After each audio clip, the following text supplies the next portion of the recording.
O Além da Notícia de hoje está indo um pouquinho mais além agora no nosso horário. É que estamos tratando de um tema de suma importância e que amanhã, no anexo 2 do Supremo Tribunal Federal, primeiro dia de audiências públicas ou de audiência pública, tratando deste tema. Segunda-feira será o segundo dia. Estou aqui com dois dos palestrantes que estarão amanhã no Supremo Tribunal Federal. Estão participando aqui da nossa bancada e eu agradeço imensamente pela presença de vocês. Eu tenho muitas perguntas que estão chegando aqui das pessoas que nos acompanham. Olha só.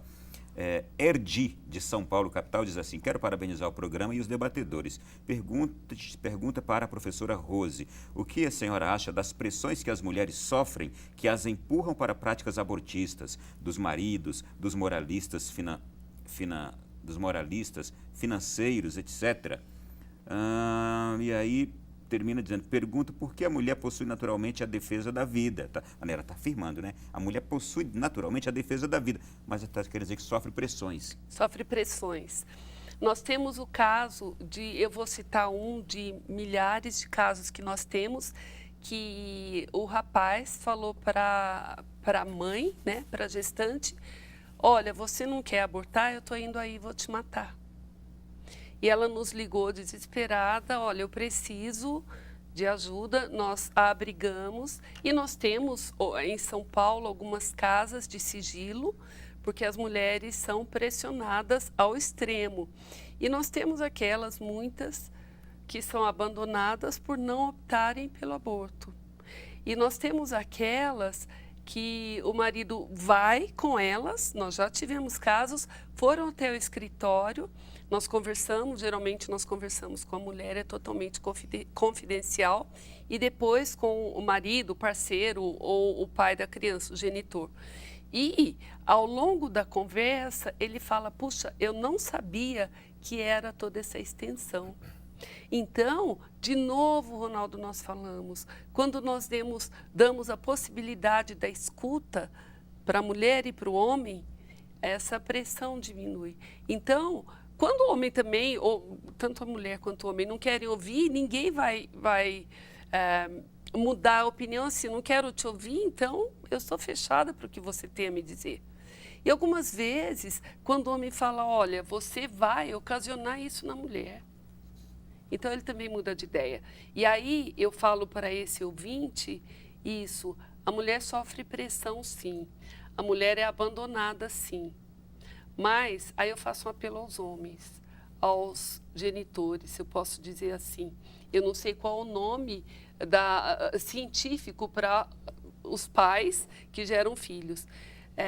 Não façam isso. Porque a pressão que você faz hoje para essa mulher, para essa mãe, você vai sentir. Posso falar, olha aqui, algo que vem atestando o que a senhora está nos dizendo. Padre Lico, de Marília, São Paulo. Boa noite, padre, sua bênção. Ele está dizendo assim, sou padre há pouco tempo, 2 anos e meio, e nessa minha pequena experiência de sacerdócio, os casos de maior sofrimento existencial que atendi envolviam aborto, tanto de mulheres que realizaram o aborto, quanto dos homens que forçaram ou consentiram.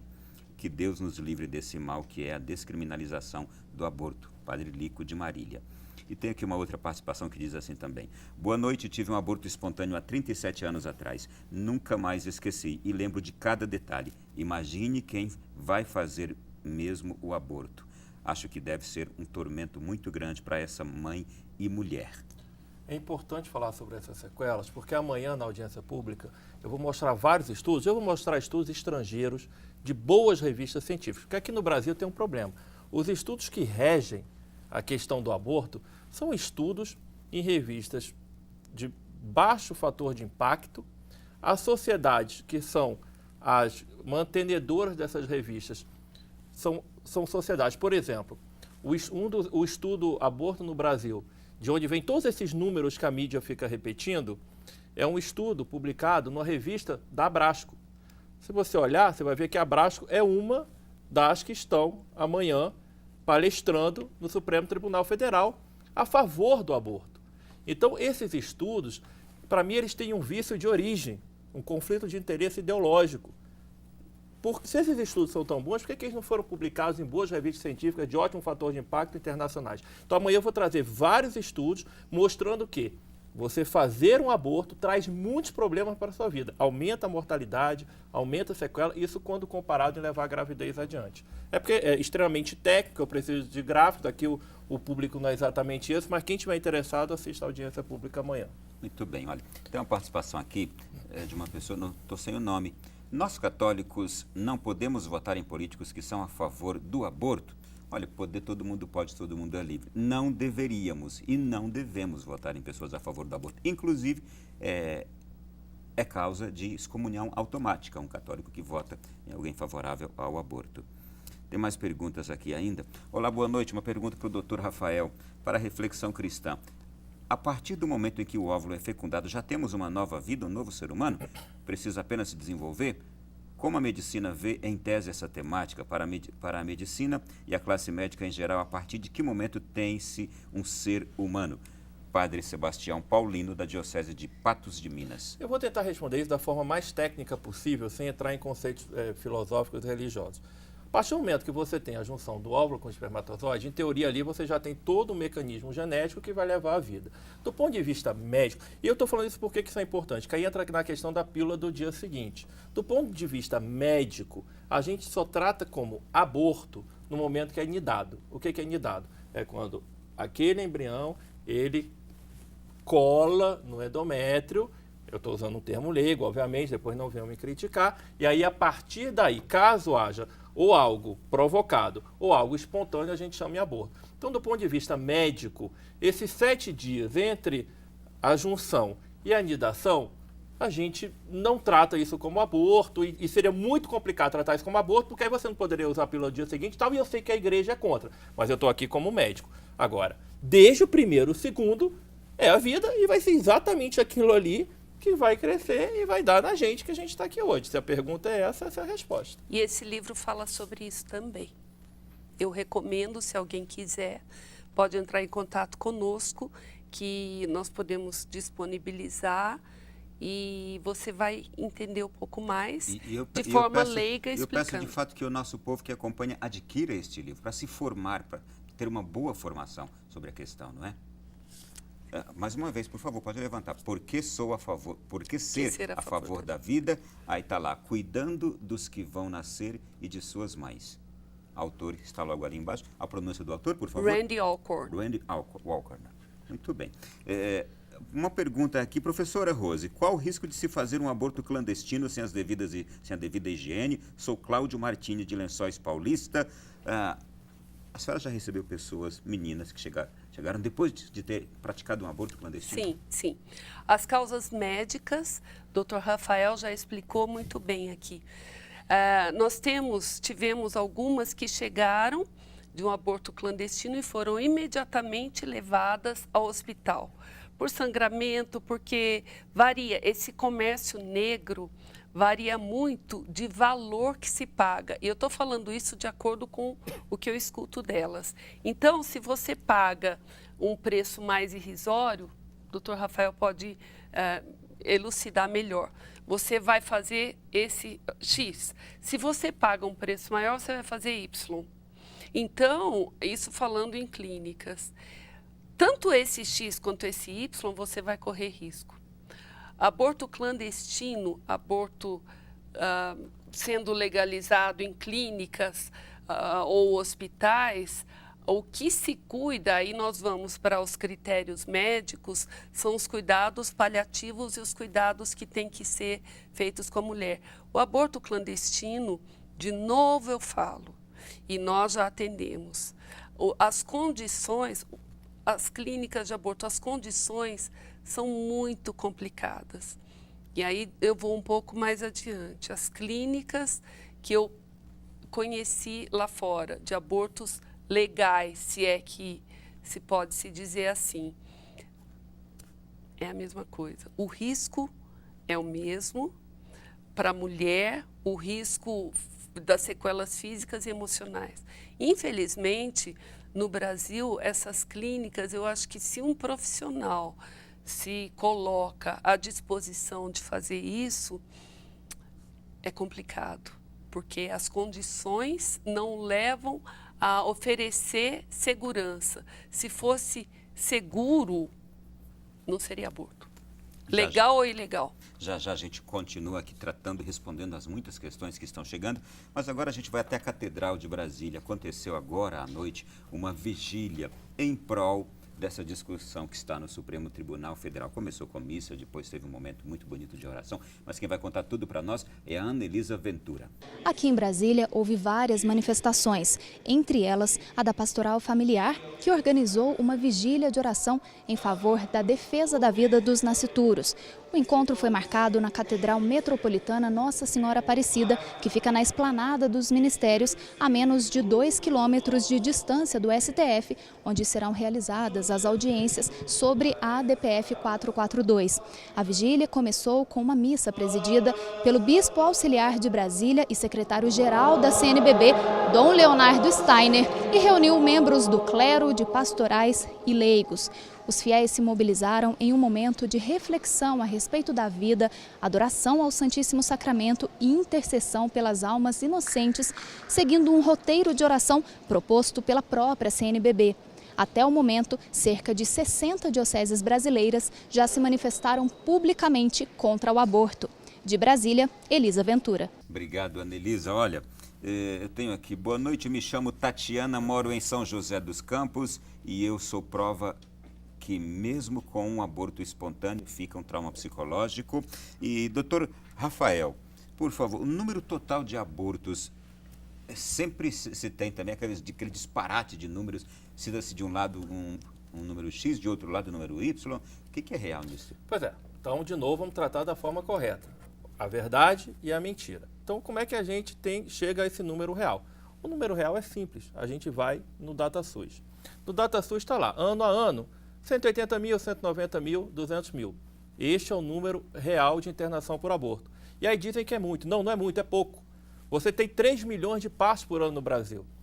Isso dá mais ou menos 6, 7%. É esperado, ainda mais se você leva em conta que as gravidezes, 10, 20, 30% terminam no abortamento. Então, o número que a gente tem é de 200 mil. Vamos partir do princípio que tem aborto ilegal, bababá, tudo mais, que elas não vão no hospital. Você tem vários cálculos para fazer isso, não passa em 300 mil.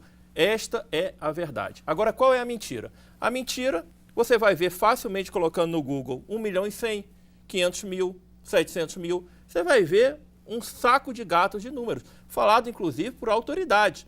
Um dia desse, a Veja colocou uma carta, estava lá.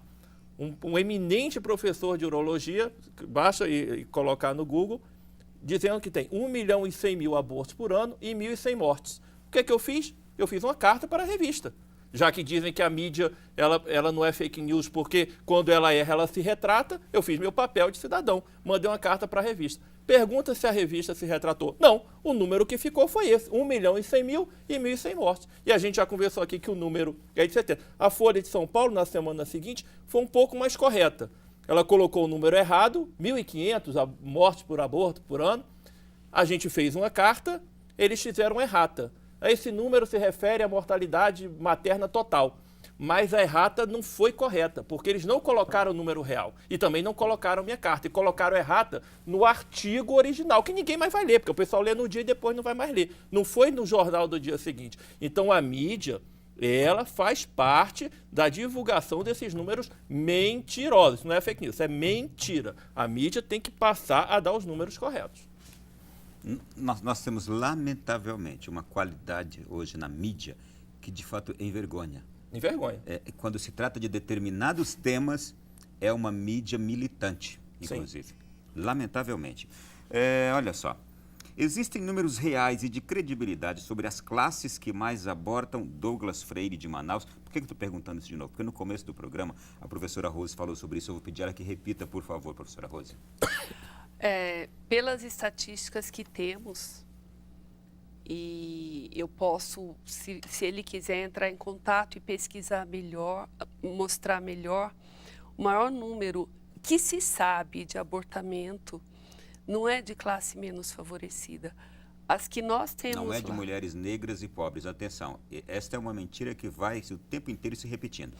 Eu digo pelo nosso número. porque, como o doutor Rafael disse, como nós sabemos, as estatísticas não são claras, mas os números que nós temos nos serve, e aí eu falo, porque aí eu posso provar, a grande maioria é de mulheres brancas, de mulheres universitárias, de mulheres com profissão e de classe média alta. Mais uma pergunta brevíssima também. Boa noite. Quem foi o autor desse pedido ao Supremo Tribunal Federal? Qual o real interesse dele? Alessandra, de Taubaté, São Paulo. Partido político PSOL? Só pode ser, né? Partido político. Foi o PSOL. Qual o verdadeiro objetivo dele? Não, vamos. Atualmente, se você quer ter uma opinião, alguma coisa, eu vejo assim, o que o pessoal pensa? Se o pessoal pensa X, eu penso Y. Você nem lê qual a questão. Eu estou nesse ponto já, porque é tão tenebrosa a situação que é por aí. E uma questão partidária, mas eu penso, de quem saiu isso, qual o objetivo? Aliás, a gente já sabe quais as questões todas que defende o PSOL e alguns outros partidos muito parecidos, inclusive na cor, na cor, não é? Pois bem, vamos ouvir agora o cardeal arcebispo de São Paulo, Dom Odilo Pedro Scherer, falando sobre essa pressão pela legalização do aborto no Brasil. Na verdade, o que nós estamos de novo vivendo uma forte pressão para legalizar o aborto. Podem dar outros nomes, a interrupção voluntária da gravidez ou coisas assim, são todos nomes que dizem a mesma coisa, é legalizar o aborto. E legalizar o aborto significa, pela lei, permitir que um feto, um bebê, possa ser abortado, sua vida seja interrompida e ele seja eliminado. Em outras palavras, que se mate uma criança que está sendo gerada. Ora, por que este momento é especialmente delicado? Essa discussão normalmente deveria passar no Congresso Nacional e é uma questão legislativa, deveriam ser os deputados, os senadores que deveriam discutir, aprovar ou não aprovar um projeto de lei nessa direção. Nós sabemos que um projeto de lei para aprovar, para legalizar o aborto no Brasil, dificilmente passaria no Congresso Nacional. Deputados e senadores sabem que a maioria da população brasileira é contrária ao aborto e acolhe muito bem esta posição da Igreja da defesa da vida nascente desde a concepção, Está aí. Essa é a palavra de Dom Odilo Scherer. Eu estava comentando aqui com os nossos convidados o seguinte, o Congresso Nacional, ele pode despertar e se houver qualquer mudança feita pelo Supremo Tribunal Federal, o Congresso tem poder para não aceitar ou para revogar, não é isso? Ele vai ter que fazer uma nova lei. É complicado. Eu não sou jurista não, e tal, mas... por que estou levantando isto? É porque nós temos eleições agora às portas. Sim. Se temos eleições às portas, então em quem podemos e devemos votar? Pesquisar bem, observar quem são aqueles homens e mulheres que estão colocando seus nomes lá na urna para que a gente vote neles. Aqui em Brasília, por exemplo, eu já tenho um grupo aqui de federais, de distritais, que estou estudando bem e vendo o que pensam, quem são, de onde vieram, para eu não votar errado. Ronaldo, eu posso... o que eu tenho aprendido? Eu tenho um candidato Joãozinho. Eu vou pesquisar o Joãozinho. Qual é o histórico dele? Exato. O que ele pensa, o que ele defende, o partido de onde ele vem. Aí eu vou acreditar. Nós estamos num momento crucial da nossa política e eu creio em mudança, sim. Eu creio que nós podemos colocar pessoas lá que vão fazer algum tipo de mudança e nós temos que crer nisso, porque senão nem votaríamos. Então, é mais do que hora de nós analisarmos o nosso candidato, de vermos qual é a proposta do partido desse candidato, qual é a proposta dele, qual é a história de vida, de onde ele vem, o que ele defende, qual é a história dele como profissional, e aí sim votar. Olha, mais uma pergunta aqui, vem de Bauru, do Fred. Tudo bem, Fred?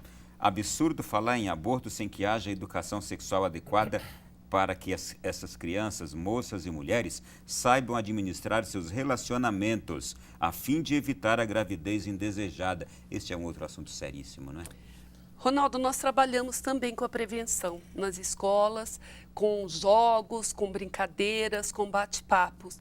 E eu concordo que há que se ter uma atenção especial, porque os jovens sabem, os jovens leem, os jovens vão atrás, as mídias sociais estão aí.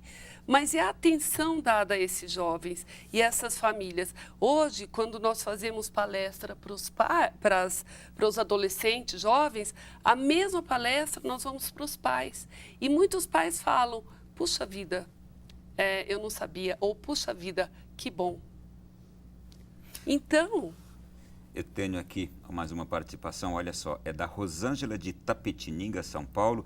Boa noite, ótimo programa. Gostaria de colocar a seguinte questão: por que a Igreja Católica não convoca a população para sair às ruas para manifestar-se, para manifestar que somos contra?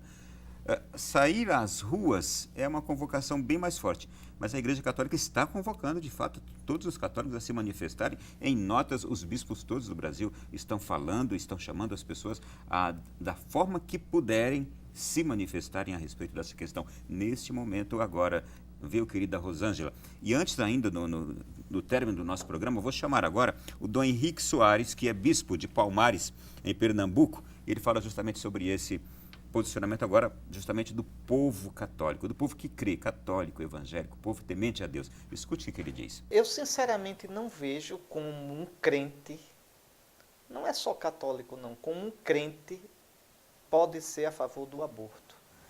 Porque que uma pessoa que não creia e que não tenha uma profundidade humanística seja a favor do aborto, eu até entendo. Veja, não creia e não tenha profundidade humanística. E explico por quê. Se você crê que existe um Deus, você crê na providência divina.